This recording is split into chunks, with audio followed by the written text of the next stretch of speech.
پتہ نہیں اتنا زیادہ پیسہ رکھنے والا بندہ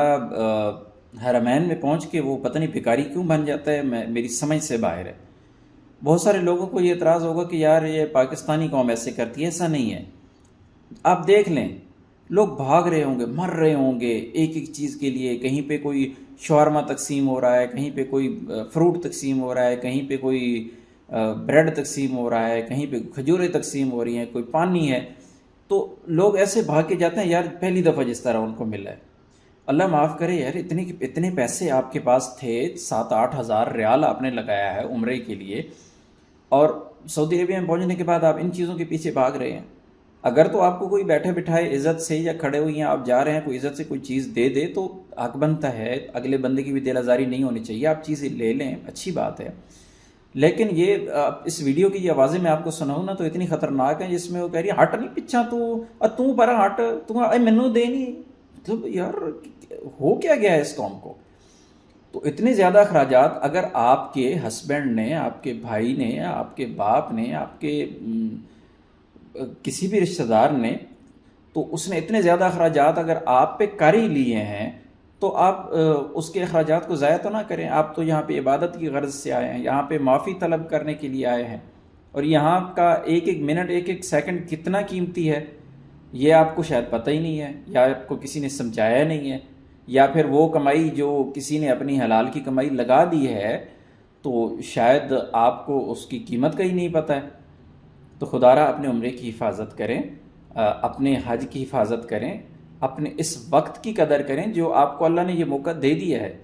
یہ موقع اللہ نے آپ کو دیا ہی ہے تو پھر اس موقع سے فائدہ اٹھائیں۔ یہ چیزیں تو آپ کو اپنے ملک میں رہ کے بھی مل سکتی ہیں، آپ کھا سکتے ہیں، اور آپ پہلے بھی کھاتے ہیں، کون سا آپ گھر میں پہلے بھوکے رہتے ہیں بھائی؟ اللہ نے آپ کو دیا ہوا ہے نا، اتنا تو اللہ نے آپ کو دیا ہے کہ آپ کو گھر میں کھانے پینے کی کم از کم پریشانی نہیں ہے، تو آپ کے پاس اتنے پیسے تھے تو آپ نے مدینہ المنورہ یا مکہ المکرمہ کا سفر کیا ہے۔ تو یہاں پہ حالات بہت زیادہ خراب ہیں، لوگوں کو اپنے سمجھایا کریں۔ لوگ اتنا سٹاک کرتے ہیں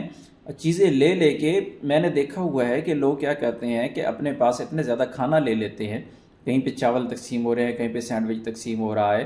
کہیں پہ کوئی روٹی سالن تقسیم ہو رہا ہے، تو وہ لے کے سیدھا لے کے جاتا ہے روم میں، اور روم میں رکھ دیتے ہیں۔ بھئی کھائیں گے تو اتنا ہی نا جو آپ کے پیٹ میں آنا ہے، تو اتنے زیادہ وہ اکٹھا کر کے روم میں رکھ کے اور پھر صبح لے جا کے شام کو وہ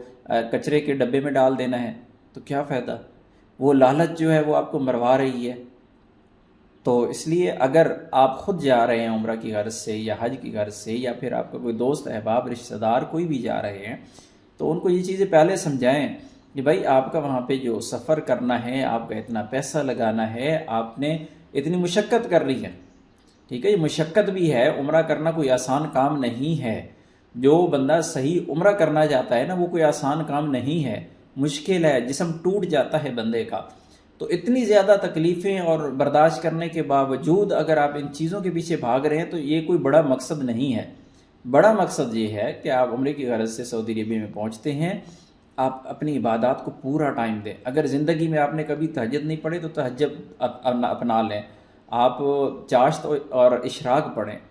آپ نوافل ادا کریں، آپ یہاں پہ رہ کے روئیں۔ یہ رونے کا مقام ہوتا ہے، یہ یہاں پہ اس لیے نہیں ہوتا کہ آپ بھاگ بھاگ کے چیزوں کے پیچھے دھکے مار مار کے دوسروں سے یہ چیزیں لیں کہ مجھے یہ چاہیے، مجھے وہ چاہیے۔ تو اللہ آپ کو سب کچھ دے گا اگر آپ کی یہاں پہ حاضری قبول ہو گئی، تو اس سے بڑی اور کوئی بات نہیں ہے۔ تو آپ سے درخواست ہے کہ پلیز ایسی حرکات نہ کیا کریں، اور کہیں پہ ایسا معاملہ ہو رہا ہے تو سائیڈ ماریں، دوسری طرف جائیں، آپ اس چیز کی طرف بالکل بھی توجہ نہ دیں، کیونکہ یہاں پہ عبادات کا مرکز ہے، یہاں پہ عبادات کا آپ کو اللہ نے موقع دیا ہے۔ اور یہاں پر ایک اور بھی بہت اہم چیز میں آپ کو یہاں پہ بتاؤں، بہت سارے لوگوں کے ذہن میں ایک چیز ہوتی ہے، یہاں پہ پہنچنے کے بعد بہت سارے لوگ گنتی شروع کر دیتے ہیں، اور واپس آ کے وہ بتا رہے ہوتے ہیں میں نے وہاں پہ روزانہ 100 رکعت نماز نفل پڑھی ہے، میں نے وہاں پہ روزانہ 3 سپارے پڑھے ہیں، میں نے وہاں پہ روزانہ 1000 مرتبہ درود شریف پڑھا ہے۔ بھائی یہ چیزیں اللہ اور آپ کے درمیان ہونی چاہیے، ان چیزوں کو پروموٹ نہ کیا کریں۔ کوشش کریں جتنا آپ سے ہو سکتا ہے میکسیمم وہ کریں، لیکن یہ پروموشن نہ کریں اپنی، پلیز اپنی دعا میں یاد رکھیے گا۔ السلام علیکم۔